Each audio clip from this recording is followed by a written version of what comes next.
Dirk turned on the car wipers, which grumbled because they didn't have quite enough rain to wipe away, so he turned them off again. Rain quickly speckled the windscreen. He turned on the wipers again, but they still refused to feel that the exercise was worthwhile, and scraped and squeaked in protest. He had a tremendous propensity for getting lost when driving. This was largely because of his method of Zen navigation, which was simply to find any car that looked as if it knew where it was going and follow it.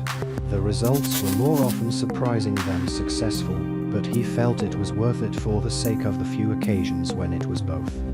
A life that is burdened with expectations is a heavy life.